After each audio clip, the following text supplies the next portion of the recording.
C'est le débat de Smart Impact. Je vous présente mes invités tout de suite. Alicia Lachaise, bonjour. Bienvenue. Vous êtes responsable Océan Affaires Publiques et Ressources Humaines à l'association Entreprises pour l'Environnement. Et Mickaël Bérébi, bonjour. Bonjour. Directeur conseil en investissement chez Diot ou Dio, je ne sais pas, CIACI Institute, qui est groupe de conseil, de courtage, d'assurance et de réassurance. On vous a réunis pour parler de ce colloque sur le dialogue social. La question centrale, c'était dialogue social accélérateur de la transition écologique, colloque organisé par EPE, la CFDT et l'Observatoire du dialogue social. Peut-être une présentation générale. Sur quoi portaient les échanges dans ce colloque ? Alors, c'est un colloque, peut-être pour resituer le contexte de quoi s'inscrit ce colloque. Donc, chez EPE, nous animons un comité sur les enjeux des transformations des métiers RH, comité qui est d'ailleurs présidé par Myriam El Khomri, dans lequel on a pu un peu explorer toutes les transformations écologiques autour des pratiques RH. Donc, c'est l'idée de décliner la RSE au métier RH. Après avoir exploré plusieurs thèmes, on s'est vraiment dit que le sujet du dialogue social était un sujet important et pouvait vraiment accélérer la transition écologique dans les entreprises. Et c'est pour ça qu'on a souhaité co-organiser donc, avec CFDT et l'Observatoire du dialogue social ce colloque, qui s'est d'ailleurs tenu mardi dernier, mardi 25 juin. Et on a voulu aussi l'élargir à un maximum de partenaires qui pourraient aussi compléter la palette des expertises possibles. Et donc, c'est pour ça que vous retrouverez des partenaires qui sont aussi bien des organisations syndicales, des organisations patronales, mais aussi des experts du sujet de dialogue social et des enjeux de transition écologique, des ONG et j'en passe. Mais tout ça pour vous dire que finalement, c'est un travail collectif. En fait, c'est un travail collectif et ça montre bien qu'il y a un réel sujet pour l'ensemble de ces partenaires qui sont en soi sur des expertises différentes, mais qui ont tous saisi en fait l'importance du dialogue social. Et c'est aussi pour ça qu'on a fait, CIACI Institute a répondu présent à l'appel et a d'ailleurs réalisé cette étude.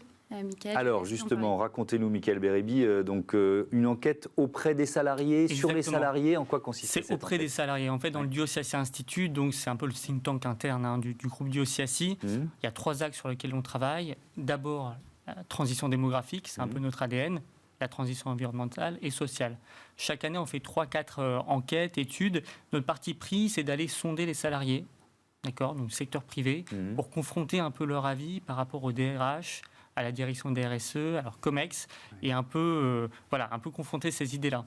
Et dans le cadre du colloque, dont l'objectif, c'était quand même de voir en quoi le dialogue social pouvait accélérer la transition. Oui, c'est la question centrale. Qu'est-ce qu'ils attendent, eux, ces salariés, du dialogue social ? Dans le contexte, il y a quand même des faits assez marquants. Premier fait marquant, 73% des salariés ont le sentiment que la transition écologique impacte leur métier ou leur secteur d'activité. Ce n'est pas négligeable. Autre fait marquant, là c'est l'inverse, sur le métier des salariés, la moitié d'entre eux pensent que leur métier impacte l'écologie. Sans forcément avoir de tendance sur l'impact positif et négatif. Et troisième fait marquant, plutôt positif pour le coup, c'est qu'on a presque 60% des salariés qui pensent que il est possible d'adapter leur métier à la transition écologique. Et ce qui est intéressant, c'est que parmi ces 60%, une grande majorité pense qu'il suffit d'avoir quelques modifications à peine, pas non plus de grandes modifications. Pas obligé de changer en quelque sorte le modèle économique de l'entreprise pour avoir un impact positif. C'est en tout cas ce que pensent certains. C'est l'interprétation qu'on peut donner du sentiment, ça reste du sentiment, mais des salariés. Parce qu'on se rend compte, et nous on le vit souvent ici, qu'il y a quand même pas mal d'entreprises qui vont jusqu'à changer de modèle économique pour répondre à ces enjeux. Je vais reprendre quelques-uns des thèmes d'ateliers du colloque. Il y en a un que j'ai trouvé très intéressant et qui rejoint ce que vous nous disiez finalement sur les préoccupations des salariés, sur la question de la formation et transition, et notamment sur le rôle des élus du CSE au sein des entreprises. Déjà, est-ce qu'ils sont suffisamment formés ? Vous voyez, est-ce qu'on a le tronc commun de connaissances sur ce que sont les enjeux et le défi environnemental aujourd'hui ? Alors, il y a beaucoup de choses qui existent. Il y a beaucoup d'outils qui ont été mis en place soit par les organisations syndicales, soit par les autres experts de ces sujets. Par contre, c'est sûr que ça reste des sujets qui sont récents. Pourquoi ? Parce que ça a été introduit notamment par la loi Climat et Résilience de 2021 qui a attribué de nouvelles prérogatives environnementales au CSE. Donc ça, ce sont des sujets récents qui viennent s'ajouter à des sujets déjà assez complets de la part de justement ces représentants des salariés qui ont quand même un certain nombre de sujets, notamment au terme d'aspects plus relatifs aux enjeux sociaux, à venir traiter les rémunérations, les parcours de carrière, etc. Donc on ajoute cette brique environnementale et donc bien sûr que quand on ajoute quelque chose de nouveau, il faut aussi l'accompagner par la formation. Et en ça, justement, c'est là où les élus ont ce besoin de monter en compétences et soit de la part des organisations syndicales qui viennent les outiller avec des boîtes à outils, etc. Et aussi, alors, formation des élus, ça c'est une chose, mais ça doit aussi s'accompagner d'une formation des directions au sein des entreprises, puisqu'elles doivent être au fait de ces prérogatives environnementales et fournir aussi les informations, notamment avec la base de données économiques, sociales et environnementales, donc pardon pour l'acronyme BDESE, qui vient justement informer les CSE des impacts environnementaux des activités de l'entreprise. Mais ce travail de formation, il a commencé, il est encore embryonnaire. Est-ce que vous êtes en capacité de l'évaluer? Nous, ce qu'on a vu, c'est qu'en tout cas, au niveau des organisations syndicales, il y a un réel mouvement d'impulsion, et ça s'est traduit notamment par l'ANI, donc l'accord national interprofessionnel, donc qui date de avril 2023. Donc ça montre bien qu'il y a cette envie d'impulser au sein de décliner finalement les obligations telles qu'elles sont redites dans la loi climat et résilience, de venir les traduire au sein des entreprises. Et donc ça montre aussi ce besoin d'accompagner. Et que veut dire concrètement les nouvelles attributions et prérogatives environnementales pour un représentant? Qu'est-ce que lui doit faire avec sa casquette au sein de l'entreprise? Et ce qui est important, parce que l'invité précédent parlait de piloter la transformation, et c'est aussi ce qui est souligné un peu dans les chiffres, c'est que finalement, il y a vraiment ce besoin d'accompagner et d'aller au-delà des obligations réglementaires. Et finalement, la transition écologique va apporter beaucoup de transformations. Mais cette transformation, c'est en ça que le dialogue social permettra de les accompagner au mieux pour éviter qu'elle soit trop abrupte. Est-ce qu'il y a une demande? Il y a pas mal d'entreprises qui font, par exemple, la fresque du climat, et on en revient à ce tronc commun de connaissances dont je parlais. Est-ce que dans votre enquête, il y a justement une demande d'information, de formation, en fait, c'est savoir de quoi on parle avant de prendre des décisions? C'est assez paradoxal, parce qu'il y a une prise de conscience, et même parfois une inquiétude dans nos enquêtes sur le réchauffement climatique. C'est pas pour autant qu'il y a une demande de façon très marquée. Beaucoup trouvent l'initiative très intéressante, c'est-à-dire qu'on a listé pas mal d'actions qui pourraient être mises en œuvre par l'entreprise. Globalement, on avait à chaque fois, pour chacune des actions, entre 65 et 70% des salariés qui trouvaient ça intéressant. En revanche, est-ce que c'est jugé prioritaire ou indispensable? Non, pas nécessairement. Sur la notion d'action prioritaire, en réalité, et ça on l'avait déjà observé dans 2 enquêtes, on en revient à des concepts et des éléments beaucoup plus terre-à-terre, économiques, c'est le package de rémunération, c'est le pouvoir d'achat. Ça, c'est un premier élément. Deuxième élément, sur la formation des salariés.